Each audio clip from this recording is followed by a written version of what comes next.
The next general election is all but decided.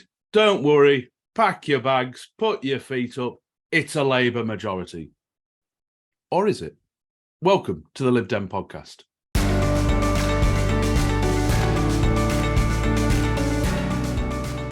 Hello and welcome back to another episode of the Lib Dem Podcast. My name is John Potter. I produce this wonderful little exploration into liberalism. And joining me today, we're going to talk all about Labour. We're going to talk all about the huge poll boom. Is it real? Will it last? What do Labour have to do to get a majority? And do we think they're going to get a majority?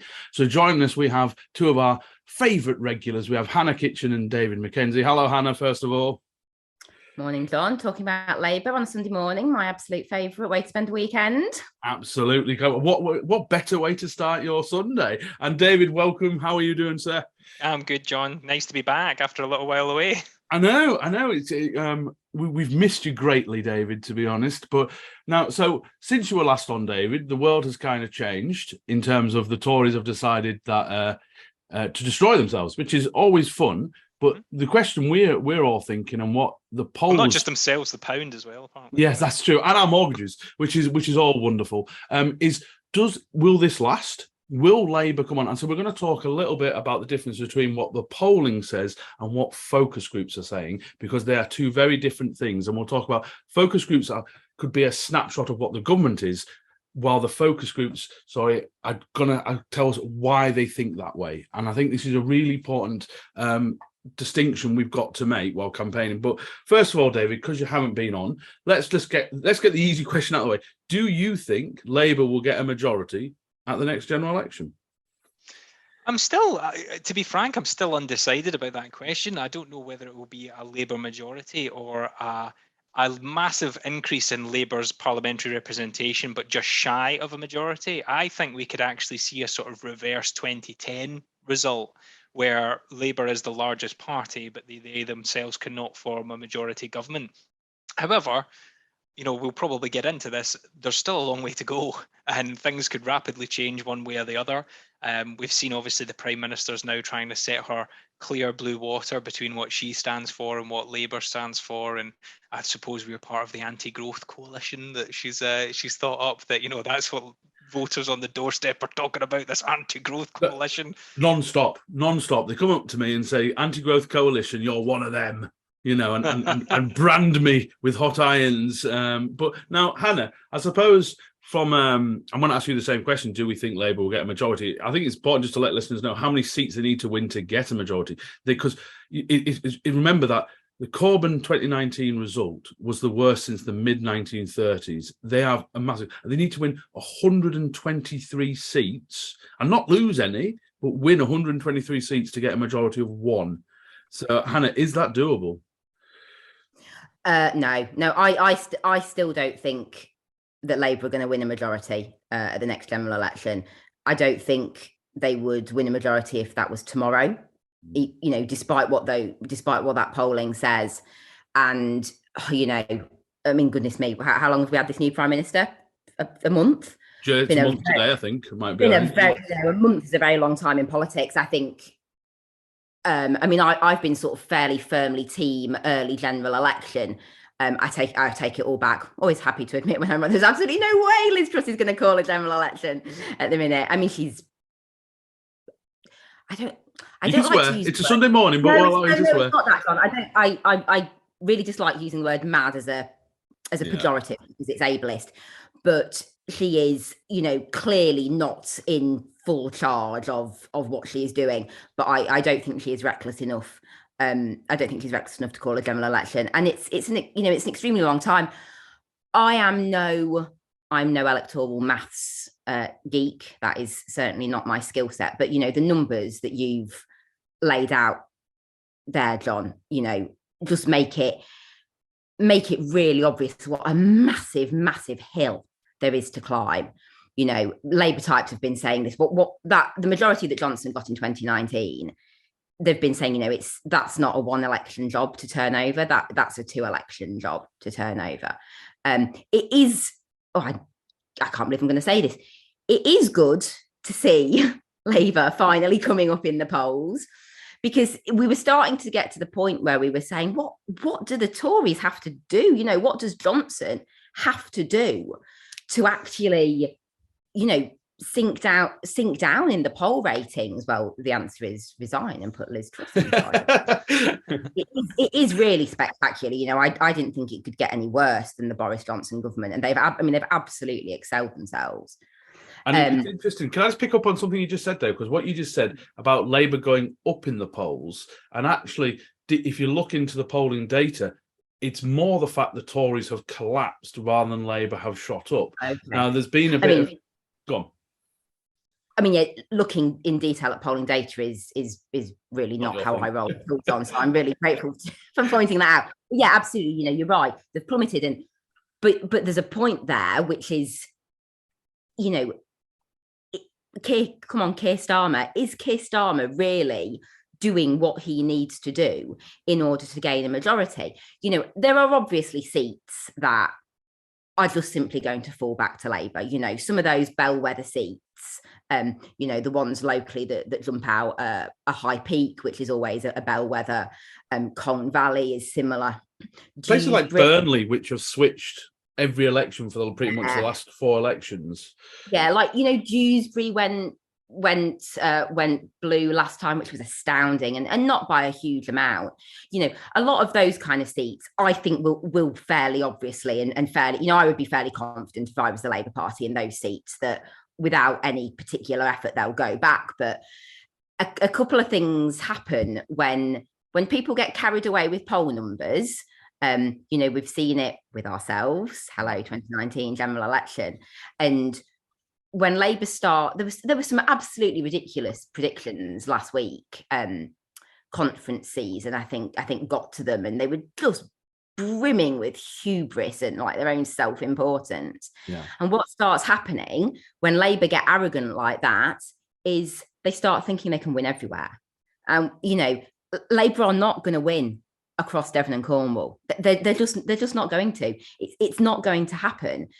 Those seats that were not Labour at the height of Tony Blair's popularity, they're not going to go Labour under Keir Starmer. They're just not. But what Labour can do, if they get too arrogant and full of themselves, fail to target their efforts properly, is they'll go barreling into seats that where we can win, where we're in a strong second and we can beat the Tories. We've seen them do it before, right, out of spite, because they'd rather the Tories win than we do. And if these ratings stay too high, they'll do it out of arrogance, because they will think they can win everywhere. They won't get enough votes to win, but they'll get enough to, you know, basically fuck up our squeeze and make sure that we don't and the Tories do.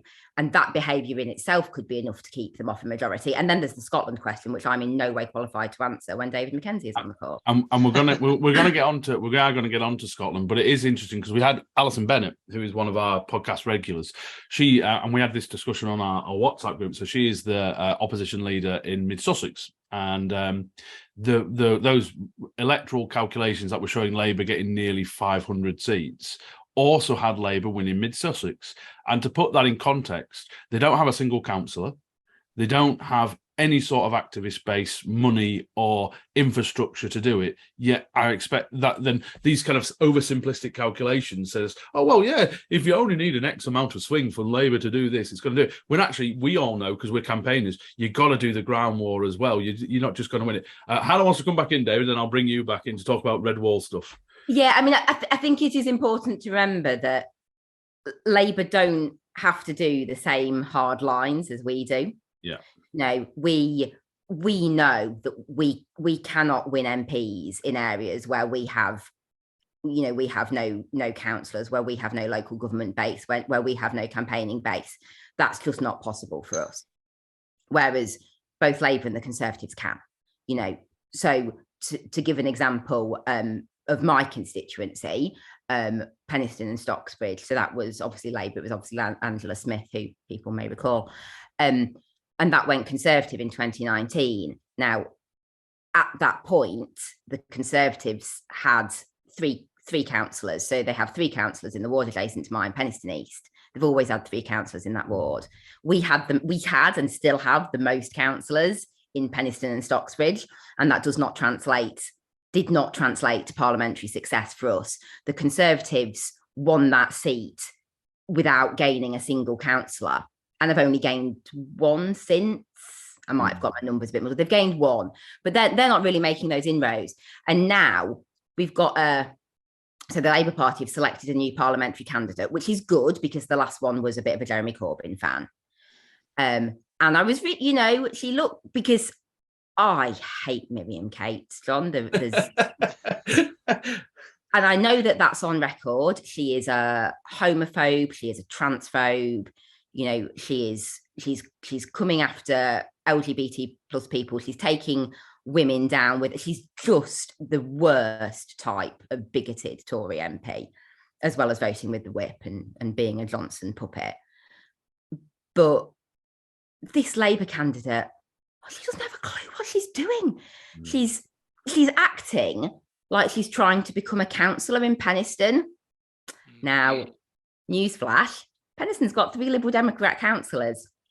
I was re-elected this year with the biggest majority on the councillor. Labour come 3rd or 4th in my ward. She's not going to become a councillor in Penistone. And she does not need to become a councillor in Penistone to take on Miriam Cates. Every post I see on Facebook, she's faffing around with the double yellow lines outside the co-op in Penistone. Oh my God. It's like, the worst Tory government in living memory. And she sounds amazing. I think so. She's right up my street. That land a bloody blow on what's happening at national level. Yeah, for God's sake. You've got 3 Tory councillors in the adjacent ward. Labour came the closest to winning that ward last May that they've ever come. If you want to get a councillor elected, go and campaign in that ward. Miriam, she's no idiot. She has pork-barreled Stocksbridge to within an inch of her life, and she has done the maths. There is one ward that Miriam needs to keep blue in order to keep that constituency Conservative, even if it's only by a slither. The Labour need to get in there and fight her in Stocksbridge, faffing around with, local government issues in Penistone. It's not it, but she thinks she needs to be us first. I think we could have a whole episode on clueless Labour campaigning. But David, I suppose the point we're talking about and the wider point is, do Labour have to do much to win? Is the wide. Can they win seats where they're absolutely clueless or have no hope? So, there's a couple of things that I just wanted to pick up on that obviously Hannah discussed, and I kind of agree in that I originally thought Keir Starmer would be sort of this generation's Neil Kinnock. He was not going to be Prime Minister, but he'd be the Labour leader that would take them through the getting away from the Corbyn era and getting them back to being electable again. Now, he's kind of landed on his feet a little bit, and the Tories have and I think Hannah as well, for lack of a better word, of putting somebody who's a bit mad in Liz Truss. But I don't use it in that terminology. I use it in the sort of what she's done. But what I would say about, from my perspective of looking at Labour, and obviously, for anybody who doesn't know, obviously I used to be in the Labour Party. I'm still connected to a lot of people who are in the Labour Party, so I don't actively hate the Labour Party, but I do dislike some of the things that they're doing in this current term, and that it frustrates me that the way that I see them gearing themselves up for electoral success for the next, 2-3 parliamentary terms, they're not doing. So they seem to be still in this mindset that they have to sort of bend the knee a little bit to where the Tories are trying to take politics in the UK. So we see again things about immigration, and Labour again doesn't want to take the view that when people say, my view is always when people say I have concerns about immigration, that's not an indicator to say absolutely we'll stop immigration. It's let me address your concerns about immigration and why it's a good thing for this country. And that used to be, in my opinion, where Labour sat, and they've now gone and drifted in the other way of the sort of controls on immigration mug from 2015. So there's things that I could see really harming them down the line, especially with young voters, that I don't think that sort of message will ring true towards them. And although they need to win back red wall seats, where obviously there was a massive shift towards Conservative Party politics, I still think there's an active element of a lot of the people who gave their vote to the Tories the last time round, I don't know if they'd come out to vote this time. And I mean that in terms of I think they would go, do you know what, as you kind of said, John, there's not been a massive bump for Labour. I can't vote for Liz Truss. There's no sort of UKIP Brexity party option that's a real option for me anymore. I'll just stay at home. And that could actually be what lets Labour come through in some of those seats. Yeah, and I think that's a really important point when you look at those polling. So the poll kind of 2019 switches. So the people that had been Labour and gone to Tory, and they've polled what percentage of them are now going to come back to Labour, and it's only about 19%. So they haven't yet. So the Tories are absolutely shafting themselves, but their unpopularity doesn't mean people like the Labour Party, and that's what Labour's got to do. If they're going to get a majority, they have to get people to like them. And then this brings into that distinction we talked about at the top about the polling numbers versus what the focus groups are saying. And there's been some brilliant focus groups over the last few days. One's called the Newsnight, the Times Red Box one, the News Agents podcast have all had their own kind of things. And one of the things that's been consistent for right the way through Johnson, right the way through COVID and everything else is people aren't particularly warm to Keir Starmer. They think he's shifty. All these things come up. He will just say whatever. That Captain Hindsight thing that Boris came up with him really struck with people and has stuck with people. And so my issue is, as we get closer to an election and it becomes very much who do you want to see as Prime Minister, they might not like Liz Truss, but if they don't like Keir Starmer enough, they might not switch to him. Hello, John from the Lib Dem Podcast here. We are delighted to say that this episode is sponsored by Praetor Rains. Now more than ever, you need a professional-looking online presence and website. Praetor Rains have been helping Liberal Democrat campaigns succeed for 18 years. Their Lib Dem Foci package combines a website, social media and email system to help Lib Dems win. You'll receive great support from real people, fair pricing and a huge range of features to choose from. Praetor Rains are already the bespoke developers for Lighthouse, Lib Dem Draw Online and the LD Directory. They combine a talented system design with an unrivaled understanding of our party, our data and our systems. To find out more, check out the Praetor Rains website at praetorrains.co.uk/liberal-democrats. So last night, for those I don't know, I went to see the Rest is Politics podcast live, which was a good fun night because it was in Blackpool. And Rory Stewart was very much saying the Tories are toast, Labour majority, absolutely certain, Liz Truss is gone.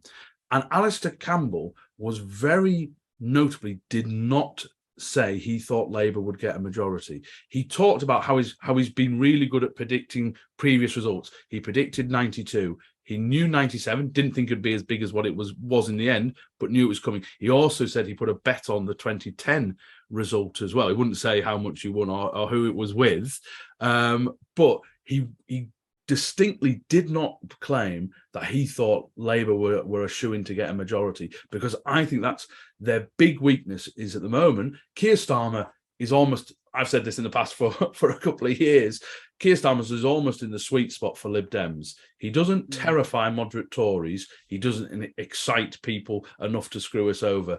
Now, I think, but there's still a job, and we'll talk about what the Lib Dems have got to do on the ground regarding Labour's messaging and how we have to protect ourselves and opportunities we have.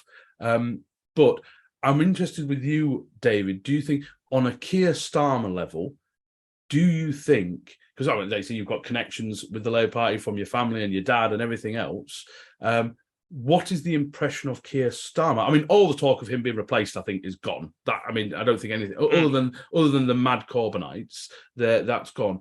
But there must be still concerns that Keir Starmer isn't resonating with the general public.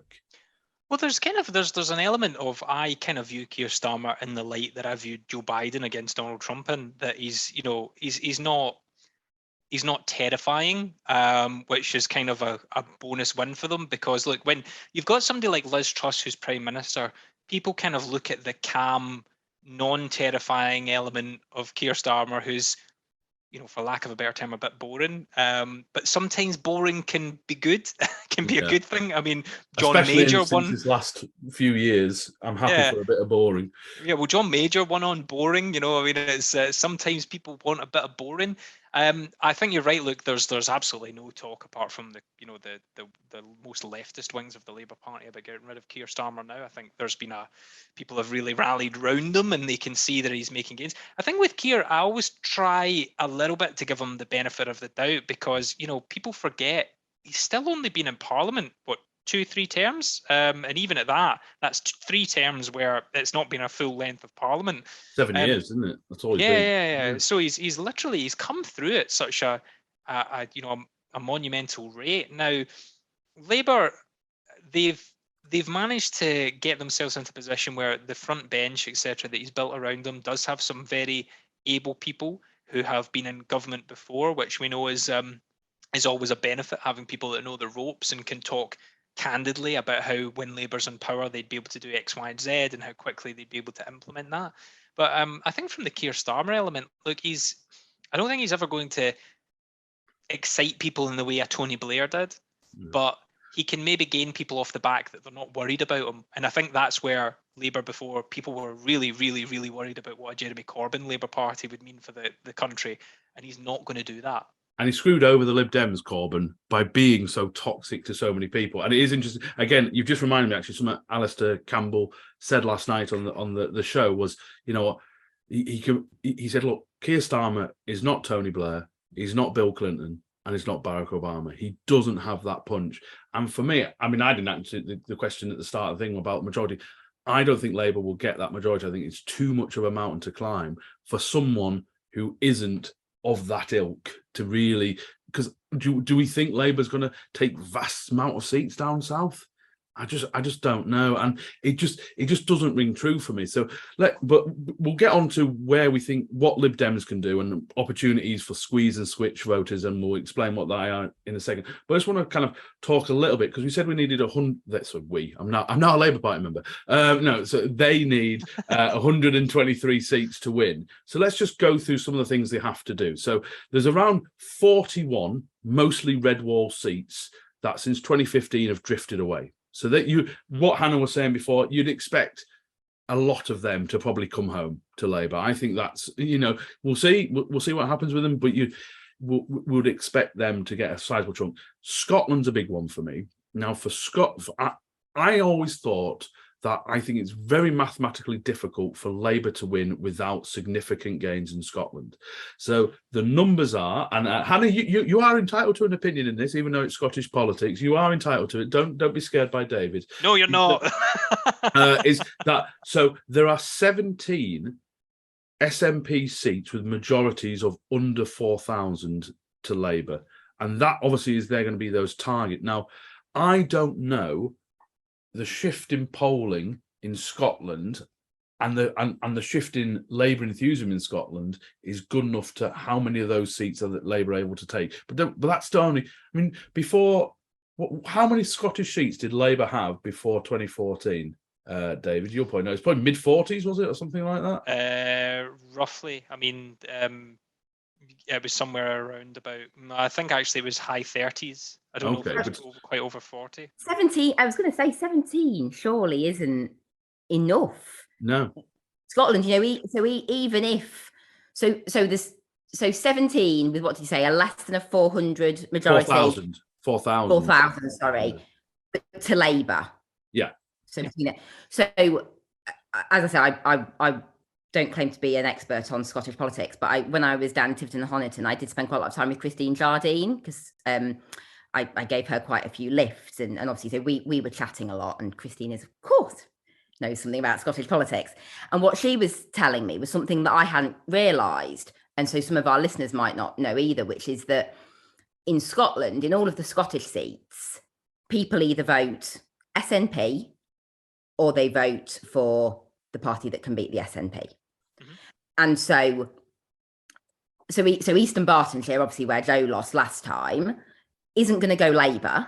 No. Because people will either vote SNP and the SNP will hold it, or we don't want the SNP vote will coalesce behind the Liberal Democrats and we will take it back.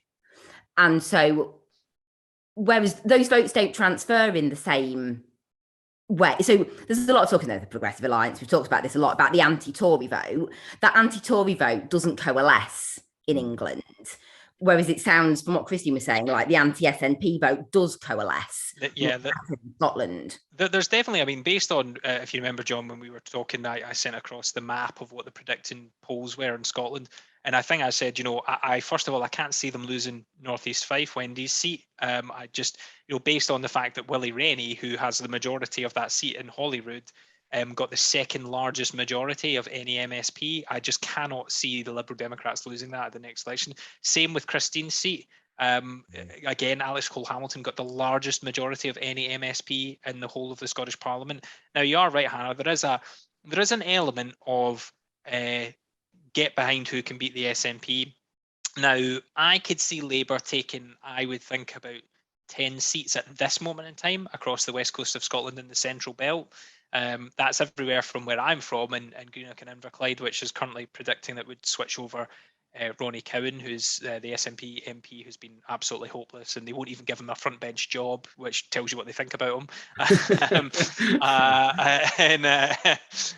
So I could see them taking about 10 seats across there, all the way through the Central Belt over to sort of Ian Murray's seat in Edinburgh.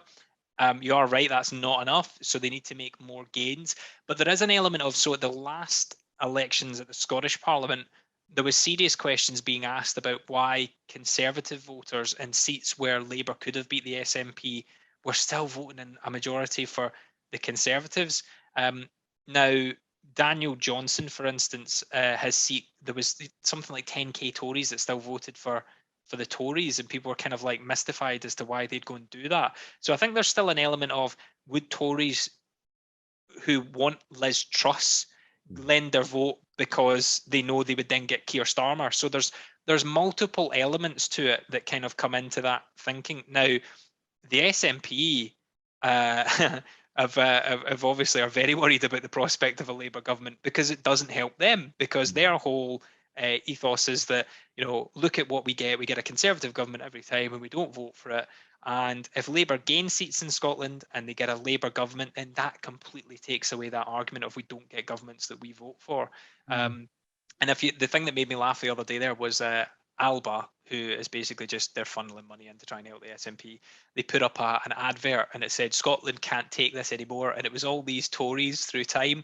And then just Alistair Darling's face in amongst them, right? And I was like, oh, you're still really bitter about 2014, aren't you, Alex? It's like, that's really stuck in your craw there, mate.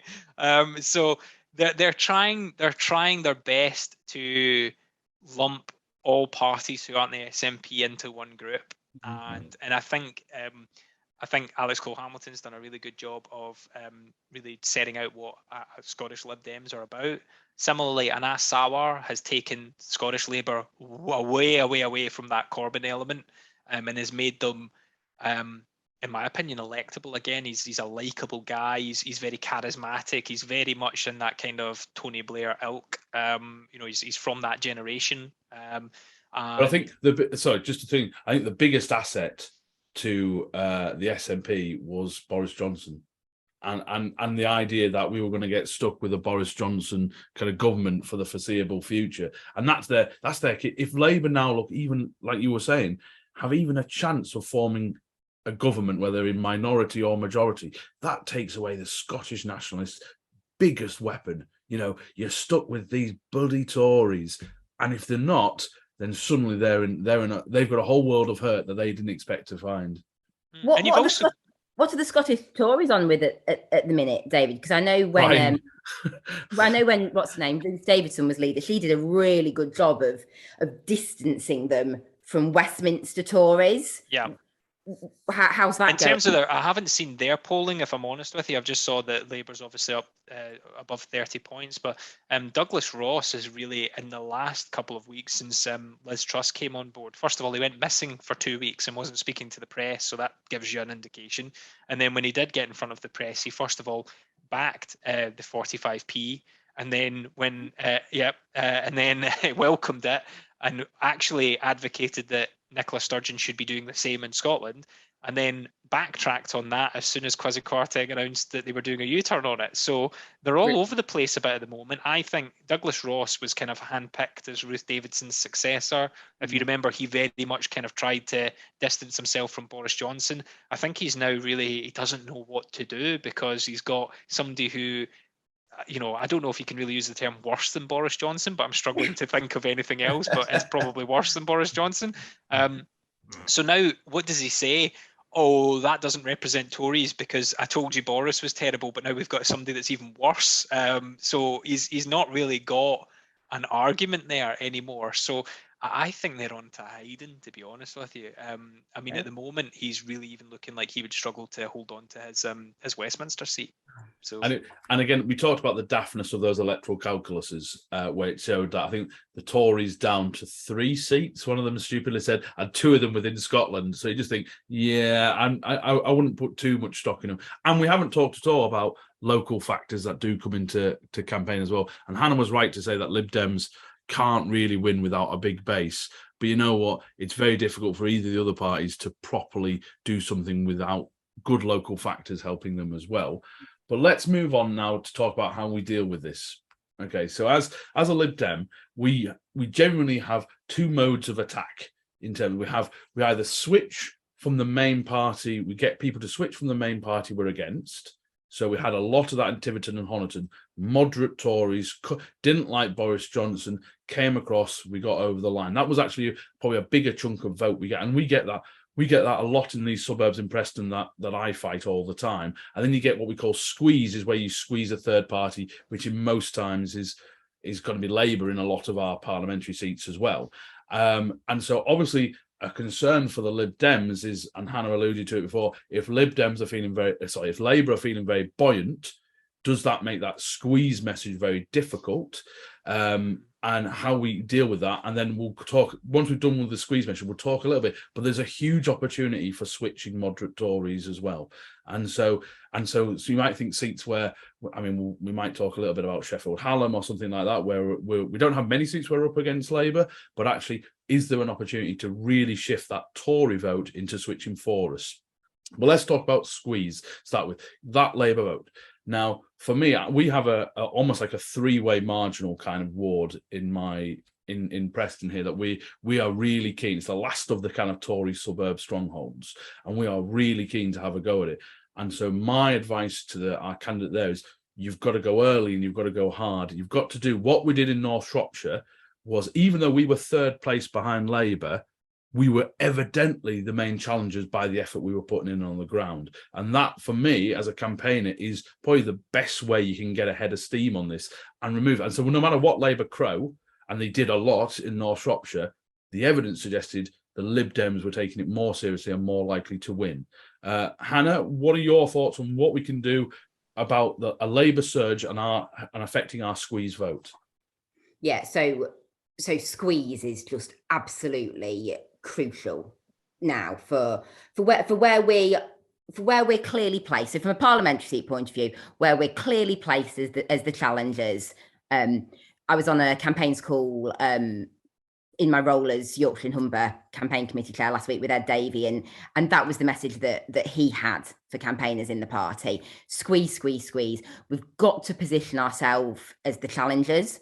And in a lot of our seats, so places like, Clevedale and Hazel Grove, obviously, where Lisa and Tom are, places like Winchester, like Lewis, like Harrogate and Knaresborough, we are in a clear 2nd place. And yes, we can win that by continuing to switch Conservative votes, which the Conservative poll numbers make easy. But the risk of that rising Labour popularity, and with that rising Labour arrogance of, we can win 500 seats, we need to be really, really clear with Labour voters that the way to beat the Conservatives is to vote Liberal Democrat. And we saw that worked so well in those 2 by-elections in July, where we really targeted and really campaigned hard in Tiverton and Honiton, set ourselves up as the challengers to the Conservatives there, and Labour challenged and beat the Conservatives in Wakefield. And the conversations that I was having with Labour voters on the doorstep down in Devon, where I was campaigning, were, we can take 2 seats from the Conservatives in one day. And to some extent, the Labour vote squeezed itself. Yeah. So squeeze it's just absolutely crucial. And in terms of wards like your 3-way marginal, John, the key, as you say, is to get out there early, because we know this. We campaign all year round. We get out there early. Labour comes swooping in, when postal votes land, and go, we're going to win. They never do enough to win, but they do enough just to undo that squeeze and make sure that the Conservatives, nip it, basically. So yeah, get yourselves in there early, set yourselves up as the challengers. It's easier in places like the southwest, Tiverton and Honiton, and North Shropshire as well. There was a bit of a vocal local Labour contingent, but Labour voters in those areas, they know. They're not stupid. They're not stupid. Yeah. Yeah, they're not stupid. They know there is a ceiling, and they know that if that seat wasn't Labour when Tony Blair was at its absolute height of his popularity, it isn't going to go Labour now. Obviously the challenge is more in those seats where it is more of a three-way marginal, and it has been. So Colne Valley is an example. It's not one that we target here because we don't quite have the base, but that has been Liberal Democrat in the past, and has now become a Labour Tory marginal. And if we were to go into that and start campaigning, we would have a strong narrative that that we could win it. And that does potentially complicate things. But yeah, squeeze early, squeeze hard, squeeze often. And David, before bringing you on, I can remember after 2015, there was a kind of, and in the run up to 2017, there was a lot of data the Lib Dems had about, okay, why did some seats hold on? Why did some seats are now growing into 2017? And actually, they listed your 5 key factors that led to election success. So right at the top is voter contacts. Then you got other things such as how much direct mail you put out. But actually, in the top 5, there was also history of the seat, as Hannah said, and also how well you squeeze. And that was more than even focus leaflets. Actually, how well you squeeze was a bigger factor on actually producing electoral success. So, David, what about you? How would you combat in someone in the Midlands where you'd think Labour might be quite up for it? How would you deal with a squeeze vote in a Lib Dem Tory kind of contest? Well, I think there's a couple of elements, right? And my dad and I have spoke about this at length, by the way, because he's very pragmatic, and he knows that in his opinion, for them to get another Labour government, they do need us to perform well against the Tories in seats where we face them. So I think we're almost benefited in the fact that I would hope there's a pragmatic wing that's come back into the Labour Party that realises that there are seats that they cannot win, that it benefits if we do take them off the Conservatives, and it gives them more of a chance of being able to maybe not form a majority, but they would be the largest party. So I think you're right. There's a couple of things. So Labour voters aren't stupid, right, as we've just talked about there, and they know where the party is that is more likely to beat the Conservatives. Now, we talked about 2015, and I think that there was a couple of things that really hurt the party in 2015. One of those obviously was, the coalition had been deemed by voters enough of a success that they put their trust in David Cameron to go again as Prime Minister. But there was almost an element of, well, if I want David Cameron, I'll just vote for David Cameron. And I don't trust Ed Miliband. So why would I vote Lib Dem when I just want the Conservatives? And, the majority of the seats that we had fell to Conservative MPs. So I think now the tables have turned slightly, and that there's seats where we can definitely win. I think in the Midlands, probably the best example would be Solihull, which is really probably the seat where the Lib Dems have a level of history in the seat. Yeah, Laura Burt. However, we fell down after 2015. In 2017, we fell down to 4th. The Greens leapfrogged us into that 3rd place. But we've come back now in terms of we won several seats on the council at the last council elections. So I think there's a lot of Labour voters in that seat that would be looking, and they would go, Solihull and its demographic is quite, predominantly well-offish. So there's a level of centrist Conservative voters there that lent their vote in 2015 to the Tories and have subsequently since. I think will have a real bad taste in their mouth about this government, and would probably be looking at an alternative, and they're not going to jump to the Labour Party. Yeah. So squeezing that centrist Tory vote and identifying it as your key element to winning that seat. And I think you need to, as we talked about, you need to get out early. You need to speak to people. You need to get a view as to what their, if you look at obviously the data that we do have, I don't know how big that would be. What was their voting patterns for the last 3 elections? Yeah. And you could probably identify where people maybe have drifted away from us to the Conservatives, and you could squeeze them again and get them to come back. And I suppose a good campaigners tip here. So most areas will have had some form of local election in the last year. Get hold of your marked registers. I know it sounds like I know you could say things. So the whole marked register for Preston Council area is about to purchase it and get the ALDC to do that wonderful digital upload thing, so you don't have to do all the faff. It's about £500. But if you are thinking, okay, if these people will vote in a local election, they're definitely going to vote in a general election, and that's a fantastic starting block for you to think, okay, target those voters. Think, what can I do to get those and get your campaign going? Particularly if you've had, like in Solihull, a bit of a rough few years and you're wanting to pick yourself back up. That's an excellent way of doing it. But also, now let's talk a little bit about switch voting. So this is about the Tories, because it was so evident in Tiverton and Honiton that the moderate Tories looking for an excuse to not vote Boris Johnson and to give them a bit of a bloody nose. Now, I've been out 3 times this week in Faerie. So I've been out 3 times this week in fairly strong Tory-ish areas. So there was a retirement complex. There was an area in the three-way marginal, which is very heavily Tory, and then I've done another patch in a more suburby bit, which is again more Tory leaning. The level of disgust, disappointment, and letdown with Tory voters at their own party, and we've talked about previously about Tory voters seeming tired. You know, why do I have to keep listening about this shit from the government? Can they not just get themselves together? And all 3 of my sessions this week, it has been massive. But for me, those switchers are not just going to. Their default is still Tory. Let's not kid ourselves. If no one did any campaigning at all, they would stay Tory or not vote. The only way they will come across is by people like us knocking on their door, delivering that leaflet, and giving them a reason to switch.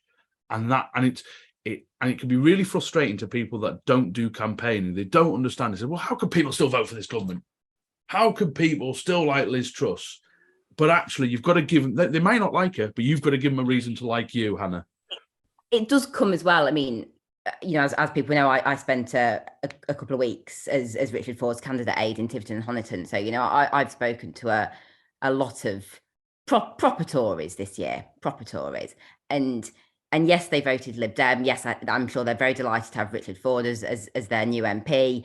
Yes, they really were keen to give the Tories and Johnson a bloody nose. But fundamentally, if it comes down to a general election and those people have the choice of a Conservative government, no matter how terrible that Conservative government or a Labour government, they still want a Conservative government. They do not want a Labour government.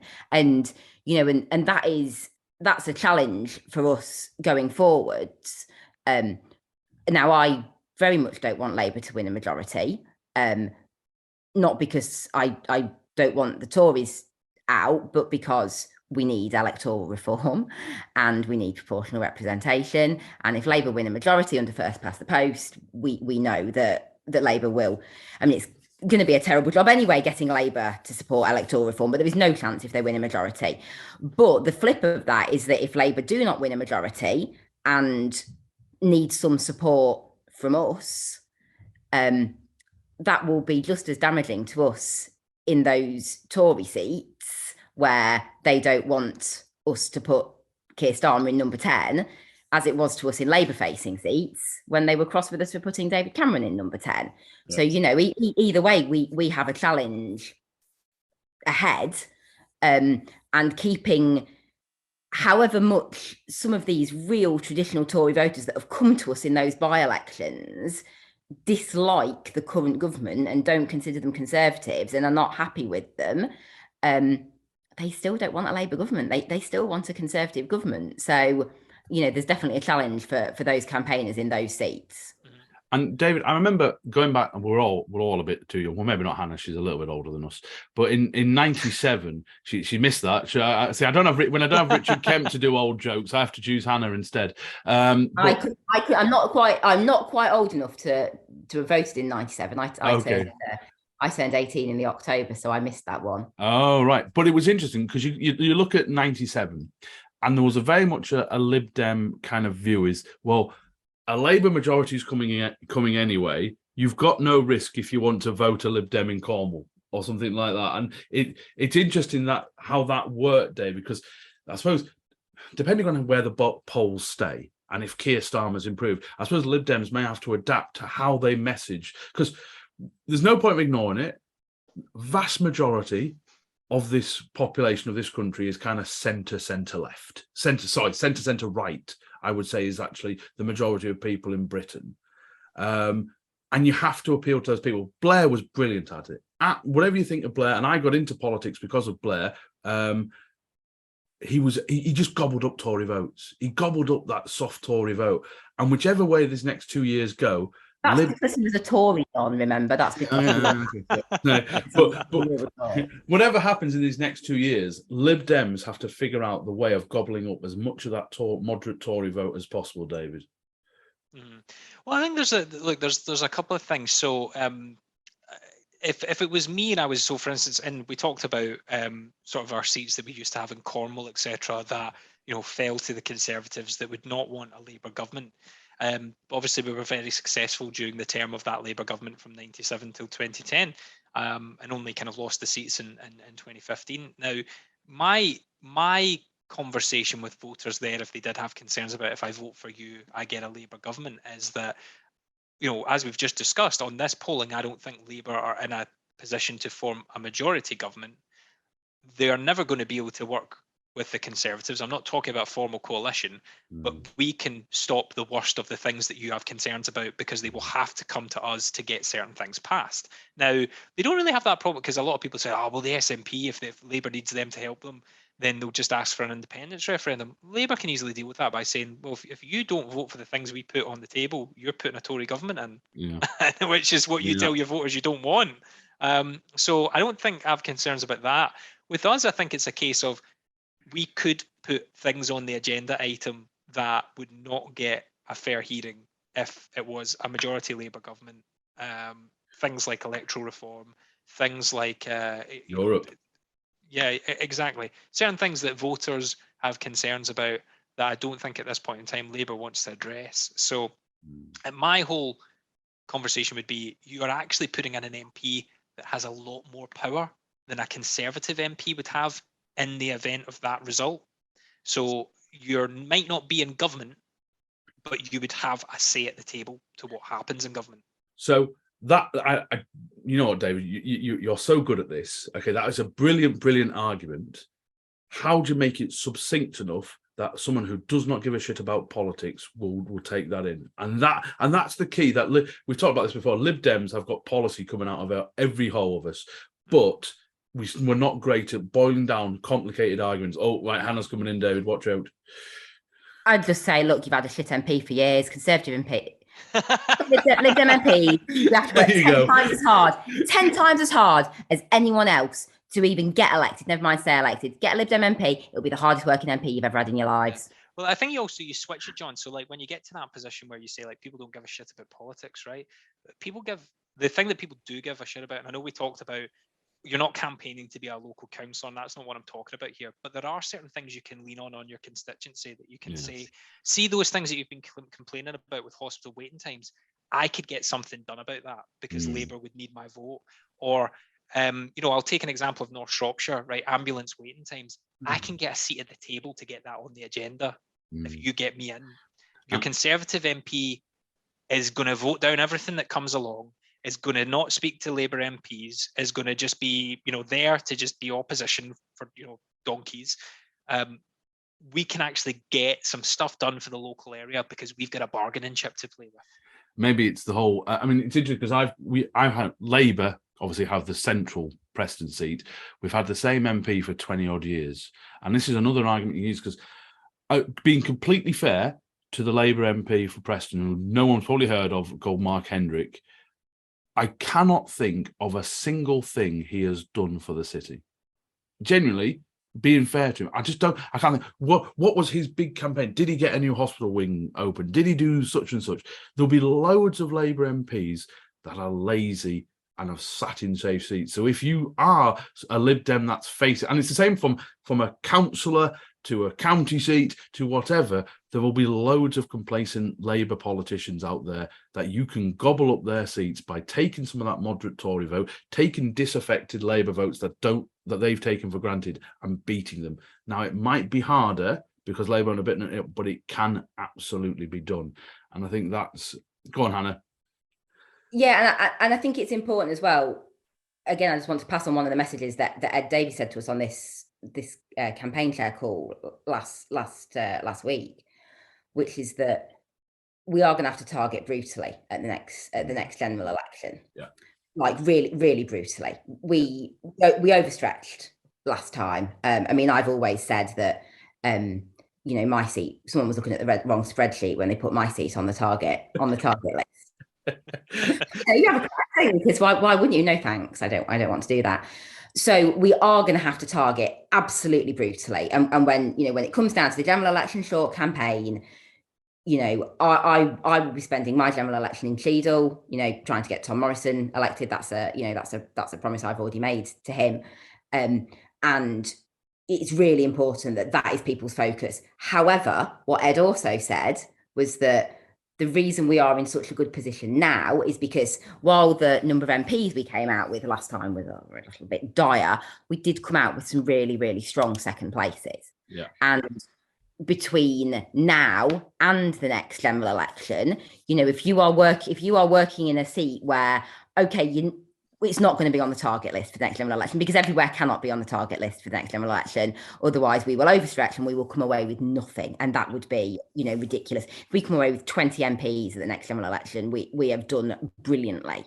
But what Ed also wants to see is people teeing up seats to put us in second place, so that over the 2-3 general election cycle, we're there. And yes, we are primarily going up against the Tories at the moment. That's where we're best placed, is to take votes from Tories. And I think we're all in Labour facing areas, aren't we? And it is tough. It's tough at the minute in Labour facing areas, but we can still continue to fight them and to be opposition to Labour and to get ourselves in a good place. And when you look at seats like Sheffield Hallam, which I think is our only Labour facing seat, well, we've all got a Tory MP now, David. It doesn't mean it's not still a Labour area.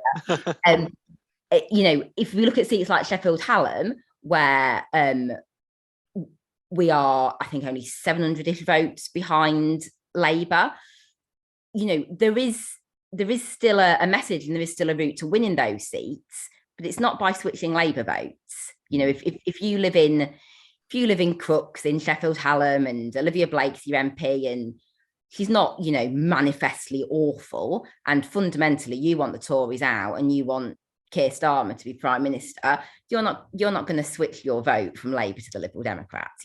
That's just not going to happen. And actually the reality in that kind of seat is that the Labour vote is going to move away from us, and people that voted Liberal Democrat last time will vote Labour. However, there are 17,000 Conservative votes in that seat. Yeah. And so we're coming right back to the question of squeeze, which is, those people don't want a Labour MP. They've got a Labour MP. They don't want a Labour MP. They're not going to get a Conservative MP if we work hard enough on squeezing those Conservative votes. And we know we can get moderate Tories to vote for us, because it's what we do in every other seat in the country. So, there is still a route to winning those seats. But it is about talking more to the Tories than about talking to those Labour voters, because they're just not going to switch their vote to us at the moment. And Hannah's absolutely spot on, so I have got a kind of an 11-year plan in my head for where I kind of think I want to try and get Preston to be, with favourable boundary changes if they happen next year and things like that. But my goal for next election, I'll be in Cheadle. In fact, I'm going to Cheadle today. I'm dropping off the in-laws at Manchester Airport. I'm going to go then do a couple of hours delivery to help Tom out, because that's the best thing I can do for the Lib Dems from a parliamentary point of view right now. And if you're not doing that, because again, we've talked about loads, money, manpower and data, the things that need to get. And if you can add a little bit of manpower, even if it's just a couple of hours a month to a target seat, that will really make a difference. And I recommend all those people to it. Now, we've talked for a good long while, and I'm going to let these two go in a second, but one thing I did notice while I was canvassing this week was actually there's a definite feel there's a general election coming. I actually had people, because I'm a right Lib Dem idiot in the fact that I always have a branded Lib Dem bag. I've even put a rosette on the inside of my bag so you can see the yellow thing flopping around. So it's advertising. You know what? People see it's advertising. And I had quite a few people saying to me, "Good luck." I mean, there's no election coming up. They're already wishing me good luck for whatever election this is that I'm thinking. But what also came up is people asking general election-esque questions of me. And for some new Lib Dems, that might be quite nervous because, I mean, us three have been parliamentary candidates before. We're quite sensible. We know quite a bit about policy. As much as Hannah claims she doesn't, she does. And so we know that you have to, when you're a general election candidate, you've got to have pretty much a good clue on lots of different things. So this week, I had people stop me and ask me about Palestine. They asked me about the EU, and they asked me about abortion. So these are the, and you might be thinking as a newish kind of campaigner, oh my, what if I don't know about any of these things that come up? They could ask me about manufacturing of cars in the Midlands or whatever. Our same rules apply. Don't blag it. Yeah, ask them what they think of an issue. It's never a bad thing to let them be the driver of a conversation, and you can just listen. But also, you will get to grips with some of these topics that come in as they happen. As a councillor, you get asked questions on everything. You know, I had this one guy absolutely raging at me that they had moved from concrete to steel streetlights. It was something he cared passionately about. I didn't know what to say to him at first, but I went out and found out, and you get back to him. So, David, you know, what is your advice to someone who is campaigning and is worried they're going to get a question on a national issue they just don't know enough about or anything about? Look, let's be honest. We've all been on the doorstep and had a question asked that we don't know the answer to, or, you know, have been very uncertain about what the answer would be. I mean, I've had people ask me very in-depth questions about, you know, pensions that I would struggle to answer because I'm not at the coalface of on a daily basis. I think most people are accepting of the fact if you're an activist. I mean, I think when it comes to the candidate, they would expect a level of competence from the questions. But when you're an activist, I think most people are generally accepting of you will not have all the answers, but you're there to listen to what they want to talk about. And you can always just reply with, look, I'll go and have a word with the candidate or your local councillor and let me come back to you with a bit more information. And I think people generally appreciate that because the majority of the time on the doorstep, people want you to listen to them as opposed to bombard them with a ton of stuff that you want to talk about. So, I would say to anybody that maybe has concerns, just get out, listen to what people have concerns about that they want to talk about, make sure you're taking notes so that it can be addressed and just get back to them. And I think actually it's the getting back to people that really wins people round to you. Because the majority of the time people think, I'll never see them again. And if you come back to them with a serious answer, they'll go, oh, okay, well, maybe there's something I should be listening to here. And I know a wonderful added benefit of what you've just said, David, is that if you get their details to get back to them, then that's another email address you have. It helps with your data collection. These things are all beneficial, aren't they, Hannah? Yeah, and obviously, you know, we have to be obviously really careful with how we collect data, but, you know, if someone's giving you're compliant there, someone's giving you permission. And I think, you know, I've got a few people in my team who'll just go, I'm just a deliverer, mate. I'm just a deliverer.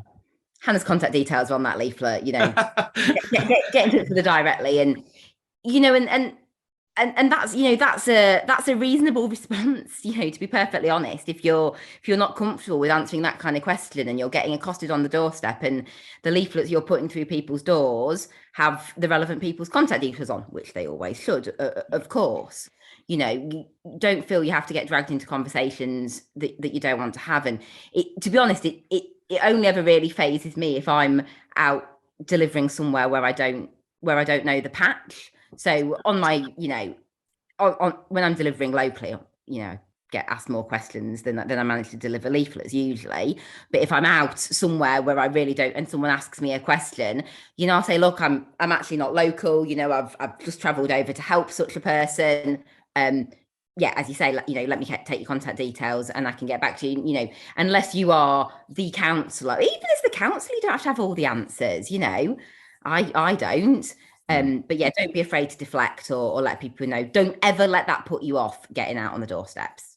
Absolutely. And if you've got any more questions, before David's got to go, he's got baby duties. Go have. Well, I just make one quick point, John, that I think is quite important. Go on, Columbo. And that is, and I have to say that, if we are on the crux of a potential general election, I'm not 100% sure on that yet, but there's also a potential that 8 Tory-facing seats could come up for by-elections if Boris Johnson's resignation honours list are what they say is. If you have not selected a PPC yet and you're in a Lib Dem Tory-facing seat, get it done and give the candidate enough time to get their message known and their face known, because that's such a benefit. Yeah, and to all the, I see David just cues it up so perfectly. We do have more of our target election candidate interviews coming up. We've got Tom Morrison's coming up who got COVID, and so that's been postponed. But we've got people from Lewis and Harpen and Hitcherton, all these people that are look like they're going to be the people that might be our next MP. So do make sure you subscribe to the podcast, where if you listen to us, make sure you register. And also if you go onto our YouTube, all this stuff is videoed so you can see our beautiful faces for every single episode. So do subscribe to us on the podcast. And thank you very much for listening. I mean, answer the question. Do you think Labour will get a majority? That's how we started. That's how we'll finish. It's a really interesting time in politics, and we'll see where this lands. But thank you to Hannah. Thank you to David as always. Brilliant episode. We'll be back with more episodes coming up. Subscribe to the podcast. Make sure you follow us on social media, and we'll see you next time.